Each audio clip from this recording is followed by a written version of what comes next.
Welcome sunrise education centre 2.0। बच्चों, आज मैं तुम्हें सुनाऊंगा शेर और मूर्ख गधा की कहानी। एक जंगल में सम्राट नामक शेर रहता था और जयकाल नामक गीदड़ उसका सेवक था, जो उसकी सेवा में रोज तत्पर रहता था।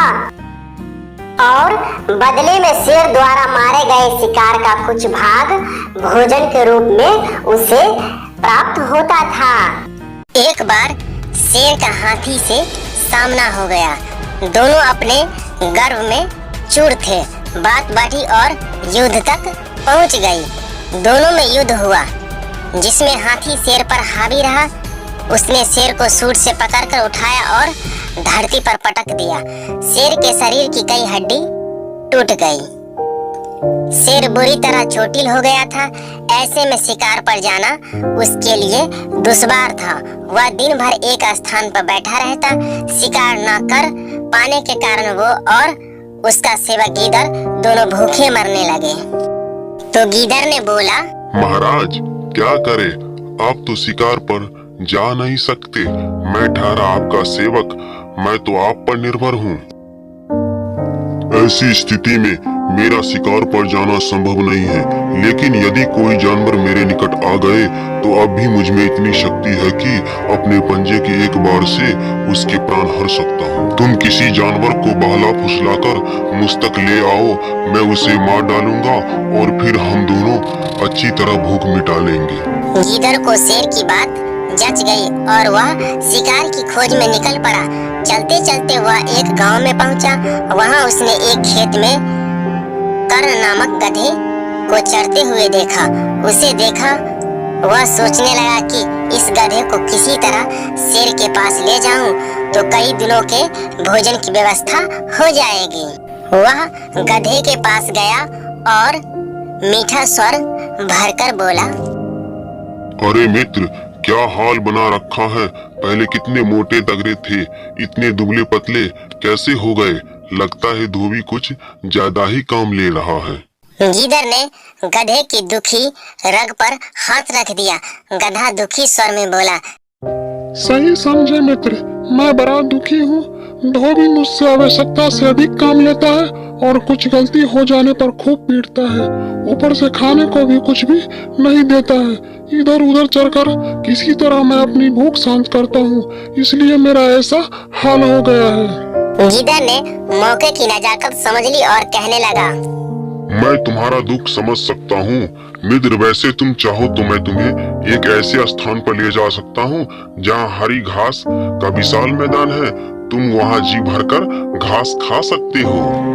ये तो बहुत अच्छी बात कही मित्र, किंतु वहाँ जंगली जानवरों का भय होगा। प्राणों पर संकट आ गया तो मैं यही ठीक हूँ। जो भी प्राप्त हो रहा है कम से कम सुरक्षित तो हूँ। अरे मित्र, क्या बात कर रहे हो। मेरे होते हुए तुम्हें किस बात का भय है। वह पूरा क्षेत्र मेरे अधीन है। वहाँ कोई तुम्हें हानि नहीं पहुँचा सकता। तुम निर्भय होकर वहाँ के घास के मैदानों में चर सकते हो। और एक बात तो तुम्हें बताना ही भूल गया, वहाँ 3 गर्दभ कन्याएं भी रहती हैं जो अपने वर की खोज में है। संभवतः वहाँ तुम्हारी बात भी बन जाएगी। गधा उसकी बातों में आकर उसके साथ चलने को तैयार हो गया। गीदड़ उसे लेकर उस स्थान पर पहुंचा जहां शेर बैठा हुआ था। गीदड़ को गधे के साथ आते हुए देख शेर खुश हो गया और अपनी सारी शक्ति जुटाकर उठ खड़ा हुआ ताकि गधे का शिकार कर सके। इधर गधे ने जैसे ही शेर को उठते हुए देखा, वह वहां से भाग गया। शेर में इतनी शक्ति ही नहीं थी कि वह उसका पीछा कर सके। गीदड़ को शेर पर बहुत क्रोध आया कि हाथ में आया शिकार उसने यूं ही जाने दिया। महाराज, अब मुझे समझ में आया कि हाथी ने आपको युद्ध में पटकनी कैसे दी। आप में तो गधे का शिकार करने का भी सामर्थ्य नहीं है। हाथी तो फिर भी अति बलवान था। शेर लज्जित होकर बोला, क्या करूं, मैं झपटा मारता उसके पहले ही वह भाग गया। मेरे पंजे का एक बार भी लग जाता तो वह बचकर नहीं जा पाता, तुम उसे किसी तरह एक बार फिर ले आओ।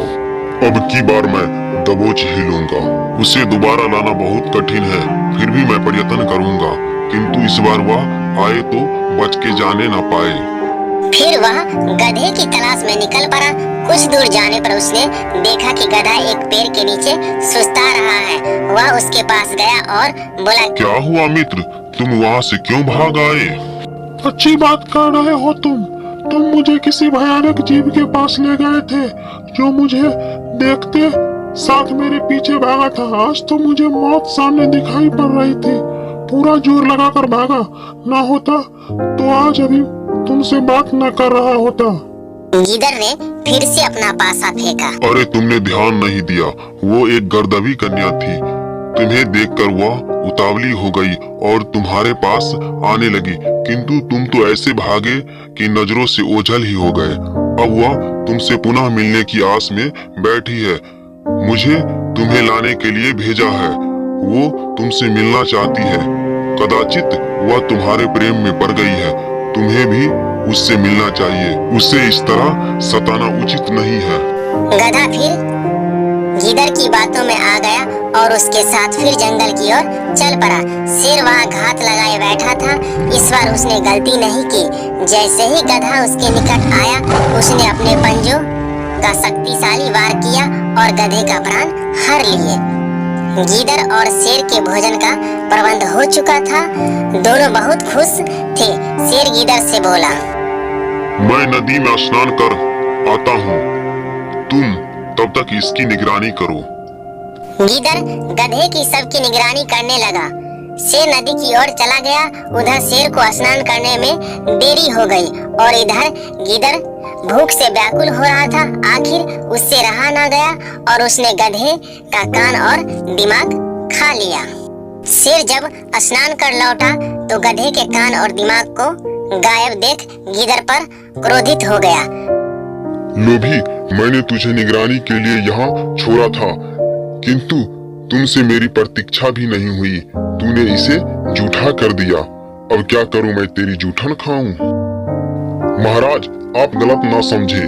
इस गधे के कान और दिमाग तो थे ही नहीं। होते तो क्या ये एक बार मौत के मुंह से बचने के बाद दोबारा वापस आता? शेर को गीदड़ की बात ठीक लगी। फिर क्या था, दोनों ने छक्कर गधे का मांस खाया और अपनी भूख मिटाई। बच्चों, आज की शिक्षा है, किसी की चिकनी चुपड़ी बातों में नहीं आना चाहिए। बच्चों, यदि आपको ये कहानी अच्छी लगी हो और इसी तरह की कहानी और देखनी है तो इस चैनल को सब्सक्राइब जरूर कर लें। धन्यवाद।